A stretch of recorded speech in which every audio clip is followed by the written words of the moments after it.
వినయ్, నేను భగవద్గీత చదవడం స్టార్ట్ చేశాను రా, కానీ ఇందులో కొన్ని డౌట్స్ ఉన్నాయి, కొంచెం ఎక్స్ప్లెయిన్ చేయవా?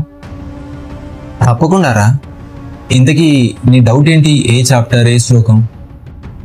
ఫస్ట్ చాప్టర్ లో 3rd శ్లోకం, పశ్చేతాం పాండుపుత్రానాం ఆచార్య మహతీంచమం వ్యూఢం ద్రుపదపుత్రేన తవ శిష్యేన ధీమత.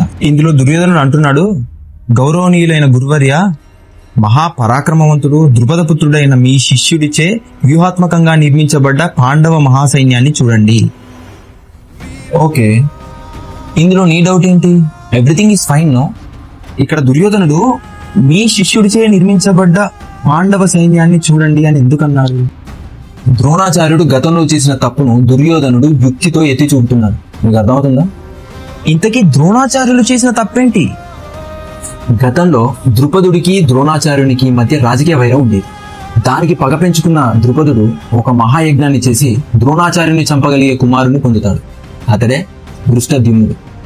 దృష్టద్యుమ్నుడు తనను చంపడానికే పుట్టాడని తెలుసు ద్రోణాచార్యుడికి. అయినప్పటికీ తన దగ్గరున్న విద్యనంతా ఏమాత్రం సంకోచం లేకుండా నేర్పిస్తాడు. కట్ చేస్తే దృష్టద్యుమ్నుడు శత్రుపక్షమైన పాండవ పక్షంలో సర్వ సైన్యాధ్యక్షుడు. సైనిక వ్యూహరచన చేసింది కూడా దృష్టద్యుమ్నుడే.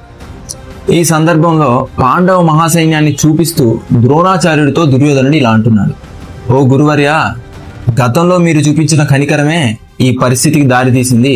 ఇక మీదటి నుంచైనా ఎవ్వరిపై కనికరం లేకుండా యుద్ధం చేయాలని నేను సూచిస్తున్నాను అని దుర్యోధనుడు అంటాడు.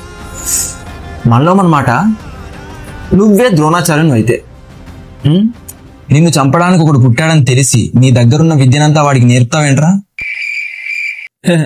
ఏం మాట్లాడుతున్నావురా? తప్పకుండా నేర్పిస్తా. అబద్ధం చెప్పినా నమ్మేటట్టు ఉండాలిరా. అస్సలు నేర్పమనరా.